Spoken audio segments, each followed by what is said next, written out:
हरे कृष्ण। प्रभुपाद जी कितने सुंदर तात्पर्य में बताए इधर, जीवात्मा किस तरह भटकता है करके। अभी हम लोग सुनते हैं, आए हैं तीन चार दिन से विदुर मैत्रेय मुनि से प्रश्न किया। मैत्रेय मैंने खुशी होके उनको आशीर्वाद देके, इतना सुंदर प्रश्न पूछा आपने, जन कल्याण के लिए उनको आशीर्वाद देके शुरू करते हुए पहले 3 पुरुष अवतारों के बारे में बताया। महाविष्णु के से कारणोदकशायी विष्णु, गर्भोदकशायी विष्णु, फिर क्षीरोदकशायी विष्णु के रूप में ब्रह्मांड में सभी जगह भगवान की शक्ति पूरा आच्छादित है। महत्त्व, अभी महत्त्व के बारे में मैत्रेय मुनि बता रहे। महत्त्व आध्यात्मिक आकाश में, आध्यात्मिक आकाश तो पूरा प्रकाश से, ज्योति से भरा हुआ रहता है। उसके आध्यात्मिक आकाश के एक कोने में एक अंधकार, वो भागवत में बताए त्रिपाद भूमि सब आध्यात्मिक और एक पाद जो है वो महत्त्व अंधकार से ढका हुआ है। भगवान शक्तियों का, समस्त शक्तियों का नियंता है और अपने शक्ति से भगवान नित्य काल समस्त जीवों के भाग्य तथा उनके निर्दिष्ट स्वभाव का भी सृष्टि करते। ये महत्व तत्व हम बद्ध जीवों के लिए निर्मित है। महत्व तत्व, महत्व तत्व के अधिष्ठात्री, इस महत्व ने भौतिक दुनिया के अधिष्ठात्री कौन है? दुर्गा देवी है।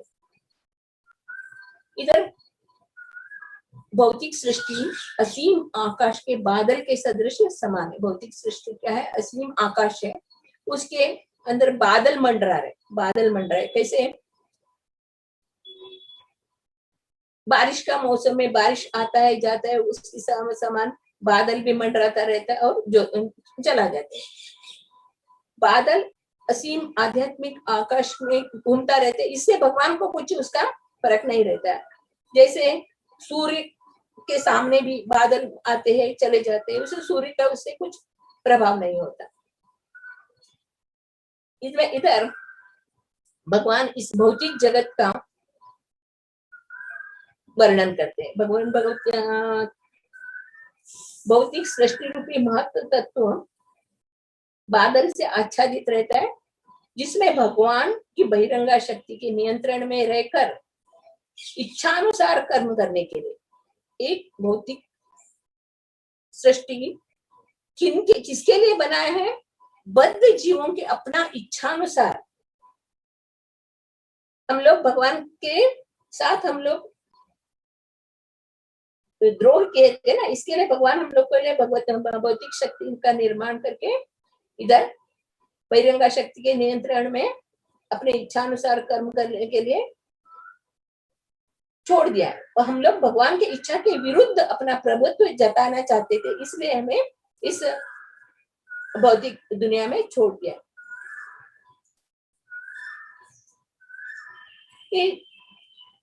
भौतिक सृष्टि उत्पन्न होता है और विनिष्ट होता है। भौतिक सृष्टि का उत्पन्न और ये भगवान का नित्य नियमित कार्य है। एक भगवान अपने को जब भी अपनी इच्छा होता है तभी इस भौतिक सृष्टि का रचना करते हैं और उसको अपने अंदर विलीन करते हैं, अपने अंदर ही सभी जीवों को अपने अंदर ले लेते हैं।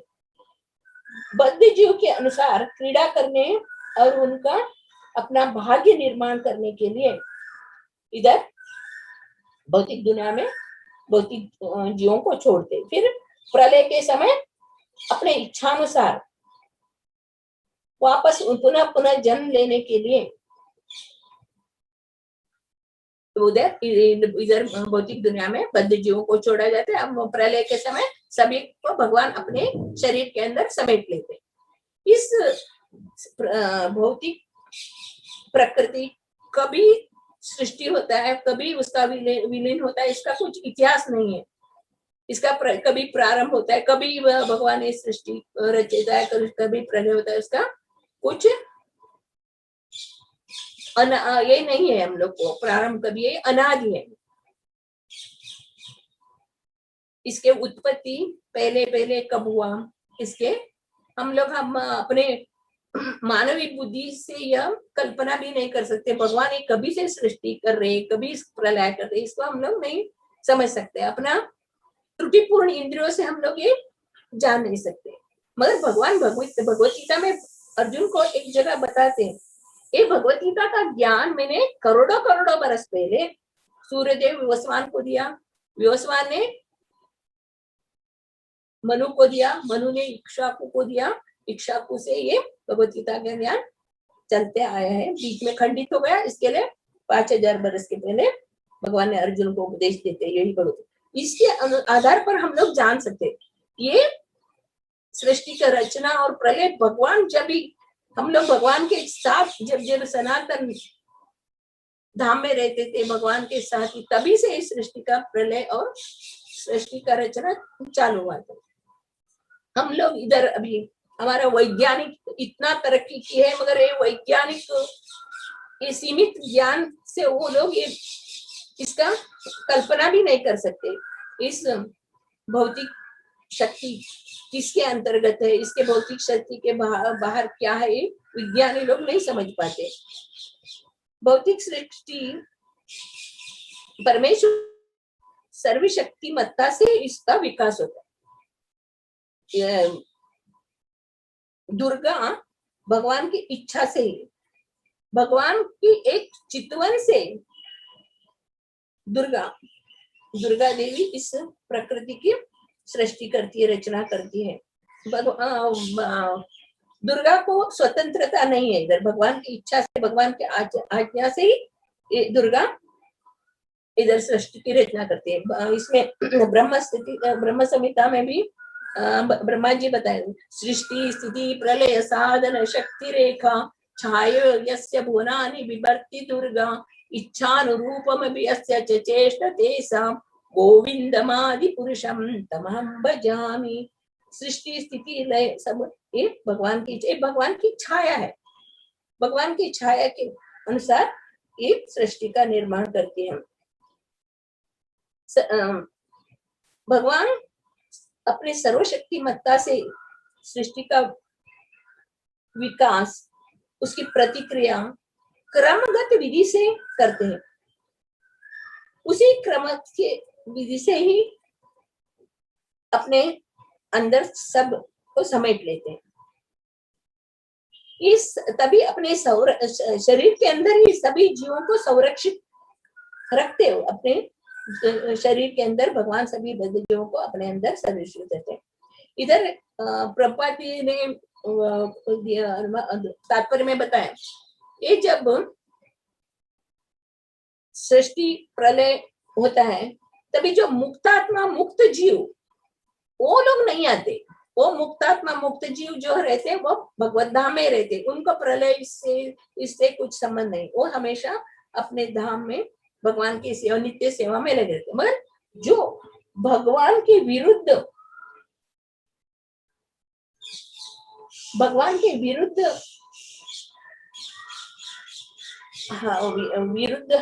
करते हैं, भगवान का आज्ञा को मानते नहीं, भगवान के विरुद्ध कार्य करते हैं, तो उनको सुधारने के लिए भगवान इधर छोड़ दे, इस भौतिक दुनिया में उनको छोड़ दे। इधर अपने इच्छानुसार क्रीड़ा करने और अपना भाग्य का निर्माण करने के लिए इधर भौतिक दुनिया में छोड़ते हैं, फिर प्रलय के समय उनको अंदर ले लेते हैं। काल ही सृष्टि का प्रथम कारण माना जाता है। काल इधर भगवत गीता में भी भगवान बताए, उद्भव काल ही मैं सर्वस्व उद्भवता हूँ, काल बन के मैं सबका नाश करता, काल बन के। इधर बता रहे काल ही प्रकृति का पहला रूपांतर है। भौतिक जगत में विभिन्न कार्यकलाप दृष्टिगोचर होते हैं। ये किसका की योजना के अनुसार? मूलतः ये परमेश्वर के योजना के अनुसार भौतिक जगत में अलग अलग तरह का कार्य संपन्न होता है। इधर हम लोग देखे महातत्व विक्षुब्ध होने पर भौतिक क्रियाएं उत्पन्न होते हैं और सर्वप्रथम सतोगुण रजोगुण उत्पन्न होते हैं। उसके रजोगुण के बाद तमोगुण कारण पदार्थ। तो तमोगुण ने कारण पदार्थ का ज्ञान तथा विभिन्न कार्यकलापों को प्रकट होते हैं। तीनों गुणों के बाद विभिन्न कार्यकलापों द्वारा उत्पन्न रजोगुणी इस युग में रजोगुणी प्रमुख हो जाता है। रजोगुण अधिकाधिक रजोगुण के कारण सब लोग तमोगुण में लिप्त हो जाते हैं। इधर हम लोग देखते हैं भौतिक जन्म ब्रह्मा रजोगुण का प्रतिनिधि है, विष्णु सतोगुण के प्रतिनिधि है और शिव यानी माता जो भौतिक दुनिया की माता पार्वती कहलाती है और भौतिक जीवन के प्रवर्तक पिता शिवजी तमोगुण के प्रवर्तक है। इसलिए जीवों द्वारा की गई सारी सृष्टि रजोगुणों से भरा हुआ है। इधर सृष्टि में जो भी हम लोग कार्य देख रहे हैं वो रजोगुण से भरा हुआ है। हम लोग देखते किसी युग में विशेष जीवन की अवधि बढ़ने के साथ क्रमिक विकास के कारण विभिन्न गुण कार्यशील होते हैं। हम लोग देखते सत्ययुग में भगवान का तपस्या करते थे, हजारों बरस उनका लाखों बरस आयु होता था, हजारों बरस वो तपस्या करते थे। उसके बाद में त्रेता युग में वो लोग यज्ञ करके भगवान को प्रसन्न करते थे और द्वापर युग में मंदिर बना के अर्चा विग्रह का सेवा करते करते भगवान का साक्षात्कार करते, भगवान का भक्ति करते थे। अभी कलयुग में तीनों युग में धर्म का हास होते आ गया। थोड़ा धर्म का चार पहिया है। कौन सा है? पवित्रता, सत्य और कौन सा है? स्वच्छता, दया, स्वच्छता और तपस्या। ये चार जो गुण है ये सत्युग में पूरा था, उसमें थोड़ा हास हो रहा था। फिर त्रेता तपस्या, सत्य,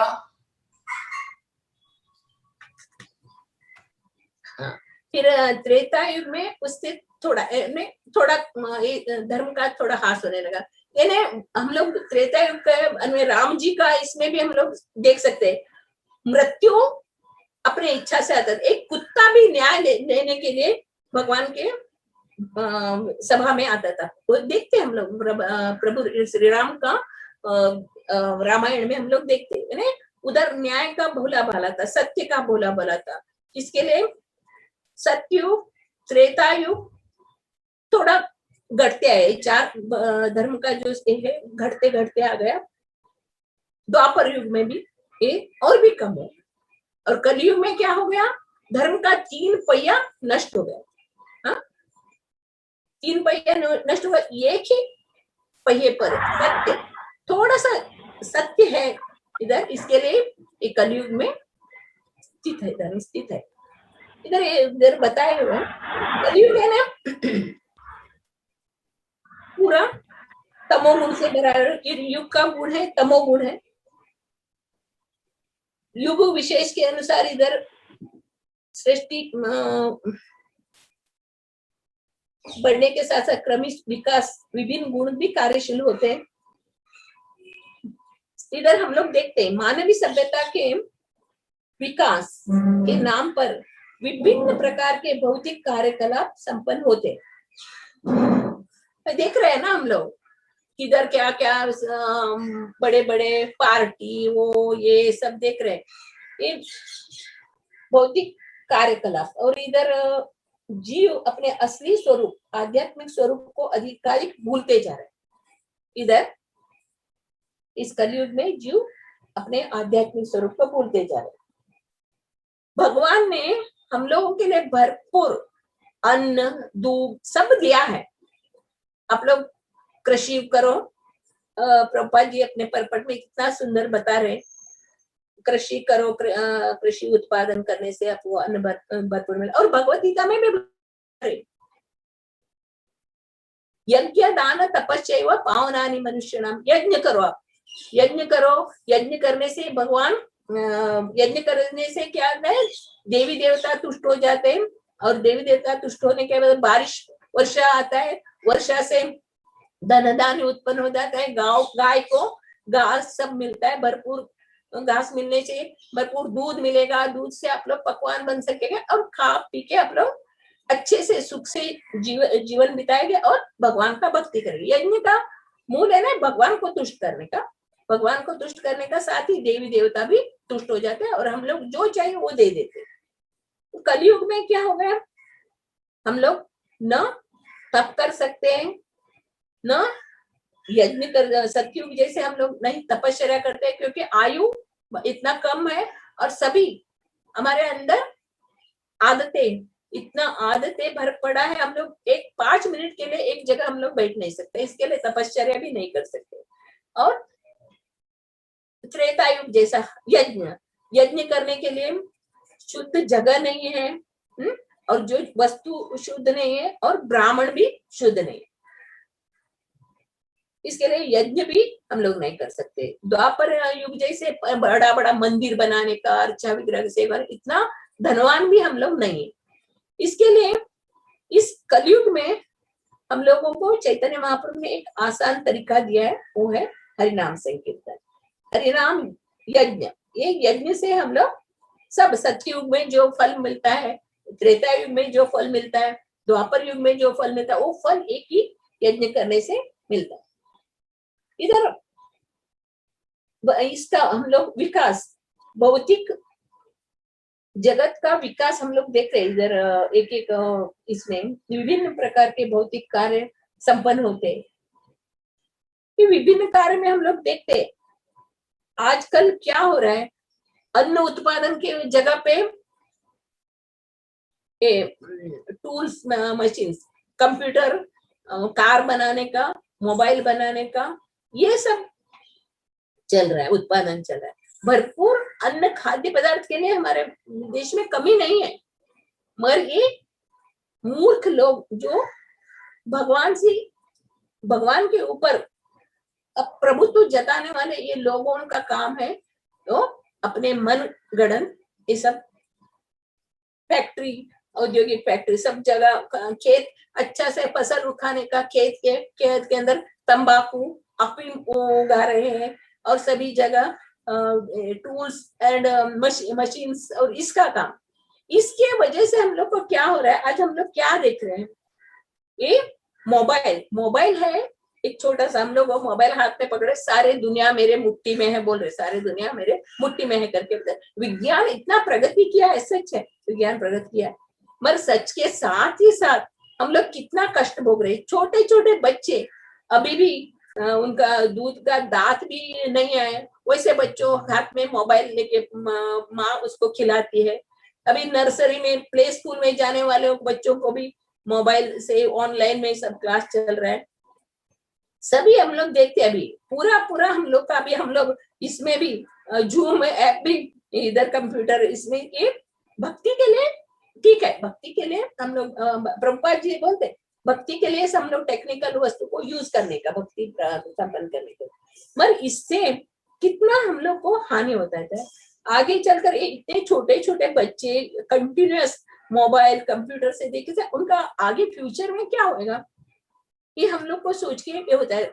ये परम पूज्य राधा गोविंद महाराज अपने कथा में कभी भी बोलते हैं, हम लोग अपने बच्चों के लिए क्या छोड़े हैं, बच्चों के लिए हम लोग को कुछ छोड़ा ही नहीं, सब मशीन टूल्स इसी में है। ये साइंस और विज्ञान इतना तरक्की किया, मगर एक को आत्मा नहीं बना सकते, और एक मच्छर का पाव भी ये साइंटिस्ट लोग नहीं, विज्ञानी लोग नहीं बना सकते, क्योंकि भगवान ने ऐसा सभी चीज क्रमिक विकास से 84 लाख योनि में जलचर, खेचर, भूचर, नभचर, सब योनियों को कितने सूक्ष्म गति से भगवान ने सबका निर्माण किया है। ये अपने साइंटिस्ट लोग अभी ढूंढ रहे पानी के अंदर कितना जलचर है करके, अभी वो लोग हिसाब, हमारा वैदिक ज्ञान हम लोग को पूरा बताता है कितने 6 लाख जलचर है, नभचर है, कितना वैदिक शास्त्र में हम लोग को इस सब मालूम पड़ता है। मगर ये आधुनिक सभ्यता हम लोग को भगवान से दूर दूर लेके जा रहे हैं। ये भौतिक जगत का हम लोग माप करेंगे कितना इसका विस्तीर्ण रहेगा, कितना बड़ा रहेगा, ये सब हम लोग माप भी नहीं कर सकते। इसका कभी हम आप प्रकृति कभी सृष्टि की रचना की वो भी हम लोग मगर हम लोग इसमें भागवतम से वामन देव की कथा से हम लोग समझ सकते। जब भी वामन देव बलि महाराज के साथ 3 पग जमीन मांगने के लिए, भूमि मांगने के लिए जाते हैं, तभी बलि महाराज उनको 3 पग जमीन प्रदान करते हैं। 3 पग जमीन में बलि महाराज त्रिविक्रम एक पग में अपना पूरा पृथ्वी को नाप लेता है, दूसरे इसमें ब्रह्मांड आकाश को नाप लेता है, और तीसरे पग ऊपर ब्रह्मांड के ऊपर, तीसरे पग ऊपर किया, तभी ब्रह्मांड के आवरण से छेद होके वो ब्रह्मा जी उधर भगवान के चरण का दर्शन करते हैं और अपने कमंडल से उस चरण का अभिषेक करते हैं। ब्रह्मा जी को मालूम पड़ता है ये किसका नहीं, भगवान का ही चरण है करके तुरंत उनका अभिषेक करते। ये है गंगा जल। आज हम लोग वो गंगा जल का पवित्र नदी मानते हैं और उधर जाके हम लोग स्नान करते, अपने सब पाप को नष्ट करने के लिए जाते। ये पवित्र जल, ये भगवान के एक चरण, इधर हम लोग अंदाज कर सकते हैं भगवान का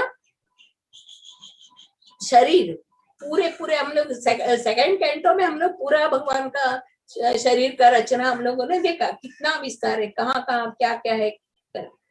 इधर हम लोग माया का इतना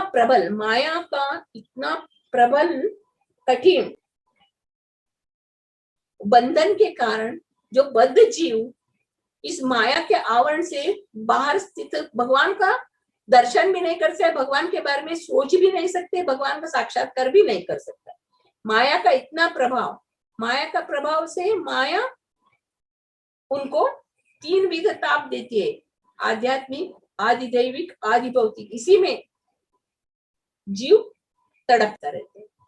मगर जो भगवान का भक्ति करना चाहते हैं तो माया उनको छोड़ती है, आप जाओ भगवान का भक्ति करते हैं। जो भगवान का शरण में जाना चाहते हैं उनको, क्योंकि माया भगवान के अंडर ही काम करे, माया भगवान की दासी है, इसके लिए भगवान की जो भक्ति करते हैं उनको माया छोड़ देती है। मगर जो भौतिक भोग करना चाहते हैं उनको अपने त्रिशूल से ताप देते हैं। इधर भौतिक संसार में हम लोग वही माया का ही पूजा करते हैं।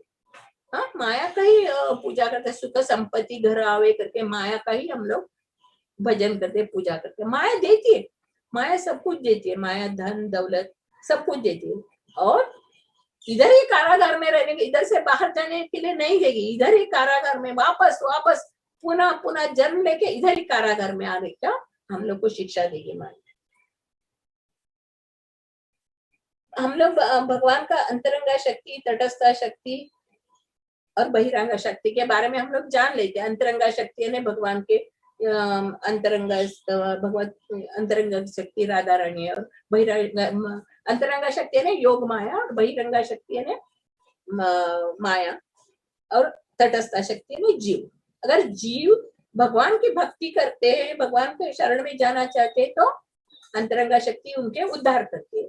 और भगवान जीव भौतिक सुख भोगना चाहता है तो माया देवी उनको अपने वश में कर लेती है। माया का बहुत प्रबल शक्ति रहता है, माया का शक्ति को कोई जो ये नहीं कर सकते, पार नहीं कर सकते। भगवान भगवत गीता में बताया, मम माया दुरत्य, मेरी माया बहुत कठिन है, उसको पार करना कठिन है। जो मेरे शरण में आता है माया में तरंती है, जो आसानी से माया को पार कर सकता है।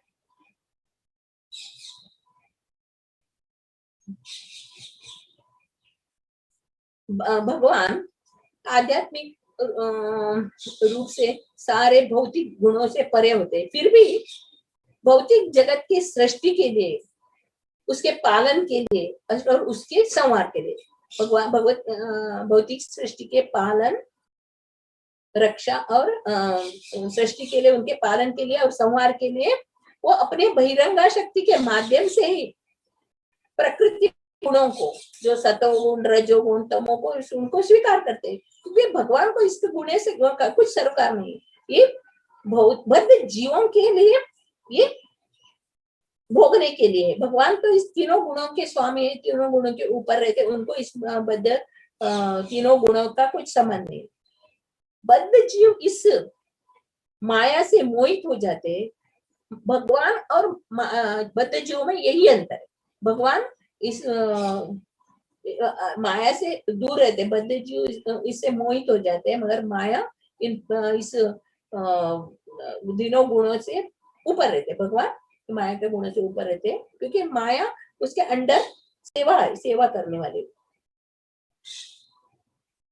इधर हम लोग देख सकते हैं, जो भगवान अपने अंतरंगा शक्ति से नित्य आनंद लेते रहते। भौतिक आकाश में भगवान अपने अंतरंगा शक्ति से आनंद लेते, उनको किसी की जरूरत नहीं है। इसमें ब्रह्मा जी बोलते हैं, चिंतामणि प्रकर सद्म सुकल्प वृक्ष लक्षावृषेषु सुरभीरभि पालयन्त लक्ष्मी सहस्र शत संभ्रम सेवे मानम गोविंदमादि पुरुषम तमहं भजामि। ब्रह्मा जी स्तुति करते हैं, उनके करोड़ों लक्ष्मियां भगवान की सेवा करने, भगवान की किसी की जरूरत नहीं। भगवान अपने अंतरंगा शक्ति के माध्यम से सच्चिद आनंद स्तर पे रहते हैं, मगर कभी कभी उनको ये भौतिक सृष्टि का निर्माण करना पड़ता है। भौतिक सृष्टि नित्य आकाश में बादल के जैसा, वो आता है और जाता है। भगवान भौतिक बादलों से अप्रभावित रहते हैं। और एक हम लोग देख सकते हैं, भगवान हर एक के लिए लभ्य नहीं है। इधर देख सकते हैं हम लोग, भगवान की भक्ति करते हैं वो सब, भगवान सभी को दर्शन नहीं देते। भगवान सभी को दर्शन नहीं देते, क्यों नहीं दर्शन देते? भगवान बता रहे ना, ओ ये निराकारी ब्रह्मा,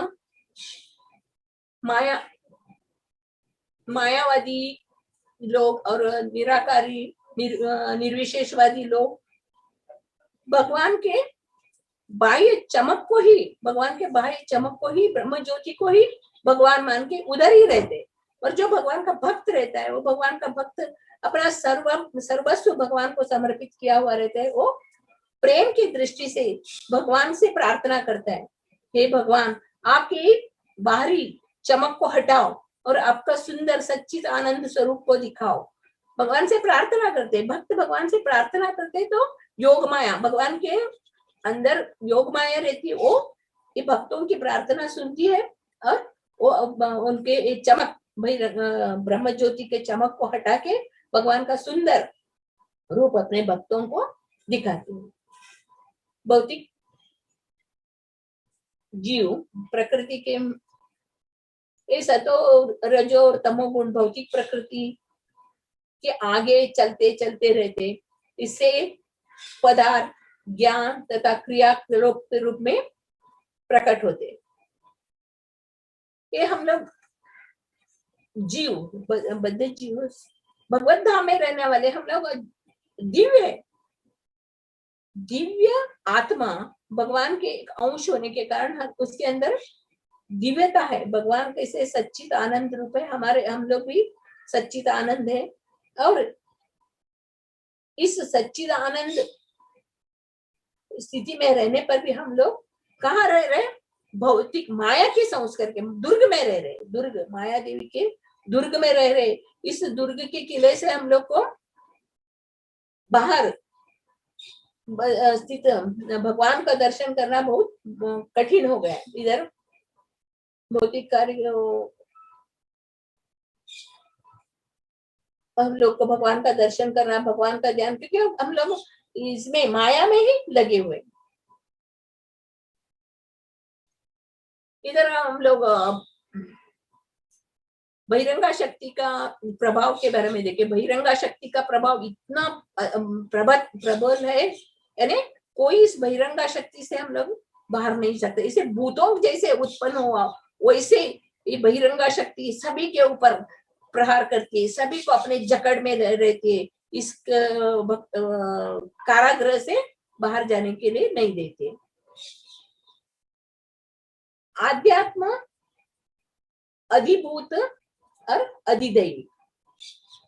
अधिभूत अभिव्यक्ति अंतर्गत, अभी इस माया देवी के अधिभूत अभिव्यक्ति के अंतर्गत बुढ़ापा, रोग समेत जन्म मृत्यु का पुनरावृत्ति होता है, ये अधिभूत शक्ति से। फिर अध्यात्म अभिव्यक्तियों के अंतर्गत बद्ध अवस्था, हम लोग बंधे हुए हैं। अरे अभी दैव आदि दैव अभिव्यक्ति के नियामक, हम लोग इस नियामक स्थिति में पड़े हुए हैं। ये कार्य कारण तथा बद्ध कर्ताओं में उनके उत्तरदायित्व निभाने के लिए ये भौतिक अभिव्यक्ति की क्रिया है। ऐसे बद्ध अवस्थाओं से मनुष्य को स्वतंत्र होना ही सर्वसिद्धि है। भगवान इस बद्ध अवस्था से हम लोग को इस तरह ही जकड़ के रहे तो वापस पुनः पुनः पुनः पुनः हम लोग को जन्म लेके आना पड़ेगा। इधर से हम लोग को स्वतंत्र हो गए, भगवान का भक्ति करना। इधर भगवान बता रहे, भगवत गीता में भगवान बता रहे, मन मना भव मद भक्तो मध्याजी माम नमस्करो मामे वैसे सत्यम ते प्रति जाने पड़े। आपका मन मुझ में दे दो, मुझे प्रणाम करो, मेरे पूजा करो, मैं आपको अवश्य रक्षा करेगा बोलते। फिर हम लोग को भगवान के प्रिय बनना है। कैसे हम लोग भगवान को प्रिय बने? भगवान को प्रिय बनेंगे तो हम लोग दुर्ग से निकलेंगे। कल जय श्री राधिका माता जी ने भगवान का कैसे प्रिय बन सकते हैं इसके बारे में बताया।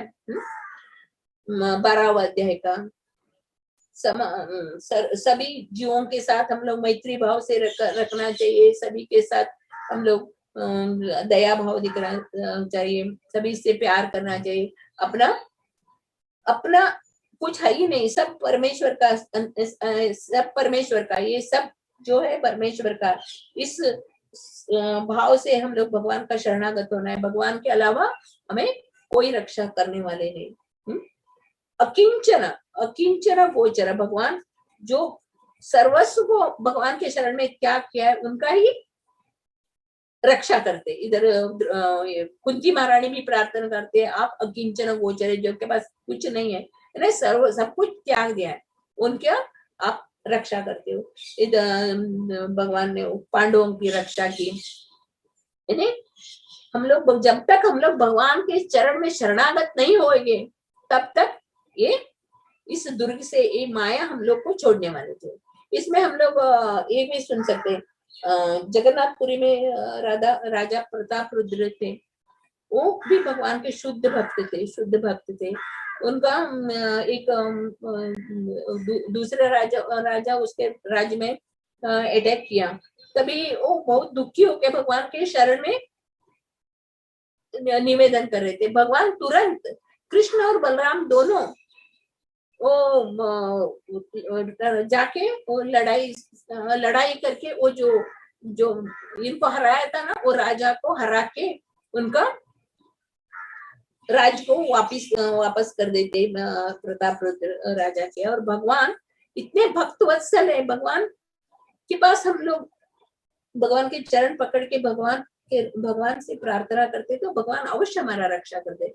चैतन्य महाप्रभु भी हमें यही शिक्षा देते, तृणादपि सुनिचेन तरोरपि सहिष्णुना अमान्येन मानदेन कीर्तनीय सदारि। राजा प्रताप रुद्र जगन्नाथ रथ यात्रा में झाड़ू देके जगन्नाथ के रथ के सामने झाड़ू निकालते, यानी इतना हम्बल, तृणादपि सुनिचेन, वैसे हम्बल स्थिति में हम लोग को रहना चाहिए। तृणादपि सुनिचेन तरोरपि सहिष्णुना अमान्येन मानदेन कीर्तनीय सदारि। इधर वही चैतन्य महाप्रभु भी हमें यही शिक्षा देते और भगवान भी हमें यही शिक्षा देते। भगवान बार बार मेरे पूजा करो, मुझे प्रणाम करो, मेरे ध्यान करो करके मैं अवश्य। लास्ट में भगवत गीता का लास्ट श्लोक में भी वही बताया, सर्वधर्मान परित्यज्य मामेकं शरणं व्रज अहं त्वं सर्वपापेभ्यो मोक्षयिष्यामि मा शुचः। सब धर्म छोड़ के मेरे शरण में आओ तो मैं तुम्हें रक्षा करूंगी। वही भगवत गीता का समापन से भागवतम शुरू होता है। जन्माद्यस्य यतने भगवान के दर्शन ब्रह्म जिज्ञासा करना, तभी भागवतम शुरू हो जाता है। ब्रह्म जाने की ब्रह्म जिज्ञासा, ब्राह्मण लोग सब ब्रह्म के बारे में ध्यान करते, ब्रह्म को प्राप्त करने के लिए ध्यान करते। इधर हम लोग समझ सकते हैं भौतिक दुनिया जो भगवान ने सृष्टि की है, ये महत तत्व की दुनिया सृष्टि की है हम लोगों को सुधारने के लिए। हम जो भगवान के ऊपर विद्रोह करते हैं, हम लोग भगवान को मानते नहीं, भगवान के शरण में नहीं जाते, भगवान बार बार हम लोग को बोलते एक बार भी मेरा नाम ले लो, एक बार भी आप मेरा नाम लेने से आपका भयंकर पाप को भी मैं नष्ट कर दूंगा। और हम लोग विद्रोही जीव भगवान का नाम लेने के लिए तैयार है। भगवान सब कुछ हमारे लिए कर रहे, भगवान का धाम छोड़े है, भगवान का ग्रंथ है, गुरु है, सब तुलसी देवी को छोड़ के इसको याद करके इसको ध्यान करें, मेरे शरण में आ जाओ करके भगवान बार बार हमें बुला रहे। फिर भी हम लोग अहंकार वश, ये मिथ्या अहंकार के कारण हम ही सब भोगने वाले। कलयुग में ये जो सतोगुण हम लोग सिर्फ झांकी ही देखते, कलयुग में सतोगुण है ही नहीं, सिर्फ रजोगुण का ही प्रबल है। और सतोगुण रजोगुण के अंदर मिश्रित हो गया। इसके लिए कलयुग में जो भी हम लोग ब्राह्मण देखते हैं, ब्राह्मणों को ये जो भगवान के भक्त जो रहते हैं वो लोग पूजा पाठ कर क्या विधि है, हम लोग जो कर रहे हैं वही श्रेष्ठ है।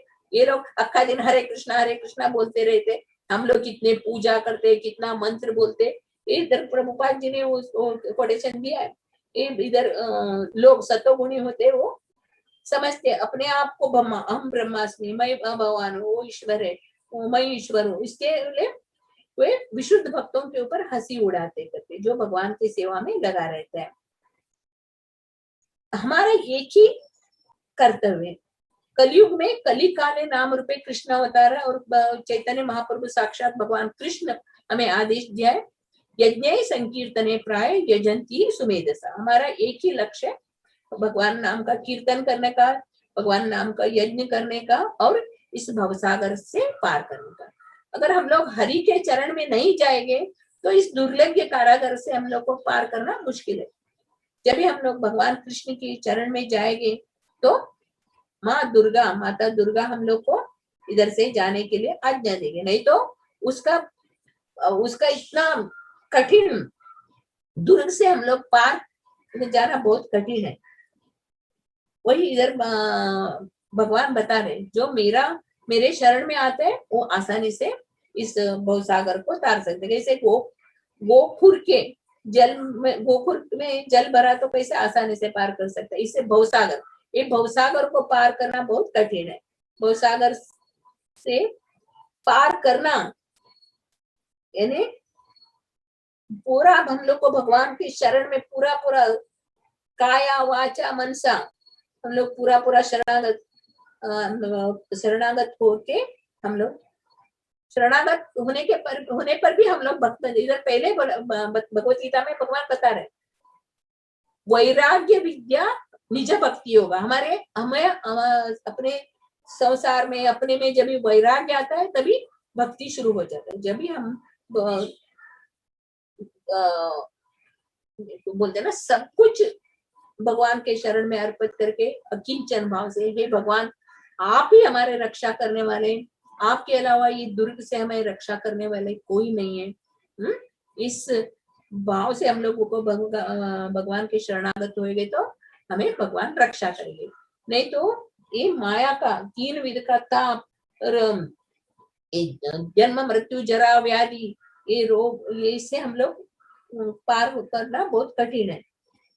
इधर भौतिक दुनिया में सब लोग एक कुछ शाश्वत नहीं है, सब लोग अपने मनोकल्पित भाव से हम लोग चल रहे हैं। इधर एक क्षणिक है, बड़े साधु संत लोग इस संसार का वर्णन करा, ये बुलबुले के समान है, एक क्षण में वो होता है फिर नष्ट हो जाता है। जैसे हम लोग बच्चों को खेलने के लिए समुद्र किनारे लेके जाते, बच्चे लोग उधर घर बनाते, किला बनाते और वापस जाते हुए उसको तोड़ के देते। ऐसे ही बहुत सागर है, बहुत दुनिया ऐसे ही थोड़े दिन के लिए आएंगे, मेरा मेरा मेरा करके रहेंगे, फिर वापस सब छोड़ के चले जाएंगे।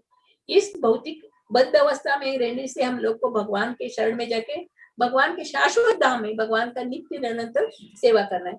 देखते हैं हम लोग वैकुंठ लोक अनेक है, जो मुक्त जीव वैकुंठ लोक के एक जगह में भगवान का सेवा कर रहे हैं, और हम लोग को एक ही इच्छा है भगवान का धाम, वो लोग धाम में हम लोग जाके भगवान का निरंतर सेवा करना। यही इच्छा मन में रखे तो ये दुर्गा हम लोग को इस कारागृह से हम लोग को छोड़ेगी, हम लोग भगवान के धाम में जाएंगे और भगवान का सेवा करेंगे। हरे कृष्णा कृष्णा कृष्णा हरे हरे राम राम राम हरे हरे। हरे कृष्णा।